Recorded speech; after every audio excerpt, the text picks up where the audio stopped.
a young college student who's a member of our church was just home from Detroit last Sunday, and she had been there, and one of the things that she, you know, modern technology, she shows us her iPhone and she's got all these pictures here. Yeah. And here was a map, a hand-done map that showed Cassopolis and Schoolcraft and Climax and Battle Creek. And that's the first time we had ever seen Schoolcraft, and we were so excited when we said, you know, do you have the technology that you can make a hard copy for us? And of course, you know, she looked at us like we were out of our minds, so of course she could.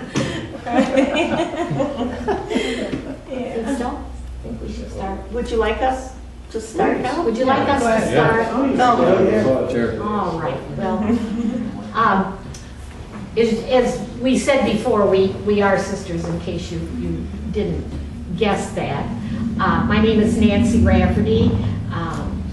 Harriet Swartz is my sister. We've lived in Schoolcraft since 1941.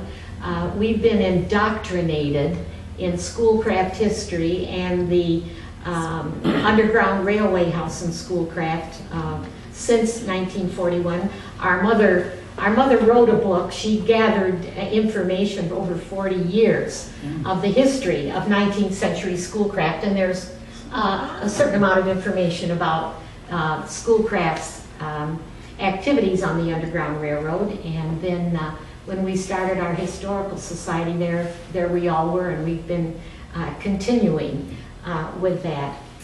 And to start with, probably all of you know that the study of the history of the Underground Railroad is a challenge at best, because it was secret and very little was written. There are all kinds of stories, and probably no matter where you live or have lived at one time or another, you will hear somebody say, you know, oh, there was a hidden room in our house, there's a secret door in our basement. We have those stories right in Schoolcraft besides our house. The problem is documentation, and we're fortunate because Mrs. Pamela Thomas, who was the wife of Dr. Nathan Thomas, provided us with that documentation, and we have handwritten copy. We've seen a handwritten copy and made a copy of it, of the Thomases' work in the Underground Railroad, where they estimate between 1,000 and 1,500 escaping slaves went through, and I know that's what you're saying here in Cass County. And her daughter, Nathan and Pamela's daughter, younger daughter, Ella, eloquently wrote in the early 1900s about the reason why the Thomases and so many people, including all of you who work so hard in Cass County, felt that helping the escaping slaves was important. And Harriet has Ella's words. And we're lucky, we really have her handwriting, so you talk about a real primary source. Can you hear us okay? I know you can. Yes. Okay. Ella was asked, probably 1904 to 1908, somewhere in that date, to do some reading to the Lucinda Hinsdale Stone DAR, and this is her paper. From near the beginning of our government, slaves attempting to escape from their masters were aided by persons who held that slavery in any form was wrong and directly opposed to the principles expressed in our Declaration of Independence, that all men created equal, that they are endowed by their Creator with certain inalienable rights. Among these are life, liberty, and the pursuit of happiness. And that's the beginning of her paper. And most of the things I'm going to be reading today are primary sources.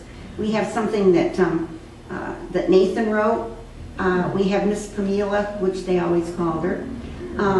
We have her handwritten things too. And as Nancy mentioned, our mom's book, in the 1940s, 50s, and so on, she was doing oral histories before it was the in thing to do. And living next to us was an elderly lady who's now younger than Nancy and I are today,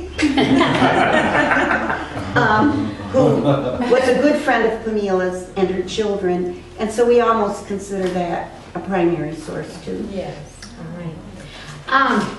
Nathan Thomas was born in 1803 in Mount Pleasant, Ohio, which was right on the Ohio River in the southeastern part, across the river from about where Wheeling, West Virginia is today. But of course in 1803, that was not West Virginia, it was the slave state of Virginia. He was of Quaker heritage, and growing up he watched his family and friends assisting escaping slaves on their way to freedom in Canada. And so growing up, he was very much involved with the anti-slavery movement. After he grew up, he taught school for one term, decided that wasn't what he wanted to do. Then he attached himself to a doctor, because in those days, that's the usual way that doctors became proficient. They were journeymen. And then he did something relatively unusual for the time. He finished his medical studies at the Medical College of Ohio in Cincinnati. And then in 1830, after he had finished his work there, he went west and ended up in Schoolcraft. And if you look at a map, and you look at Mount Pleasant, Ohio, and then you look at Schoolcraft, Michigan, it's much more north than it is west.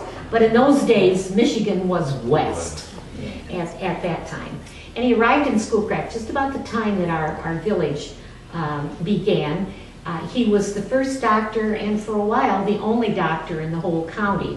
So he spent a great deal of his time on horseback, very little time in an office. At first he stayed with families in the area, and then in 1832 he started living at the Big Island Hotel, which I can tell you was not my Hampton Inn. but I've always hoped that at least he had a room of his own. Certainly he would have had a bed, or part of a bed. If you go to Williamsburg and they talk about that, it gives me the heebie-jeebies. And then in 1835 he bought some property in the village, and he built a 2-room house. And he used the front room as his office. The back room he rented out to another young physician who had just come in. But he continued to live at the Big Island Hotel, because by living there, all his personal needs were taken care of, including those of his horse. If he lived in his own room, he would have had to do all of the work himself. But right from his arrival, he was very, very vocal about his anti-slavery views and wrote about that.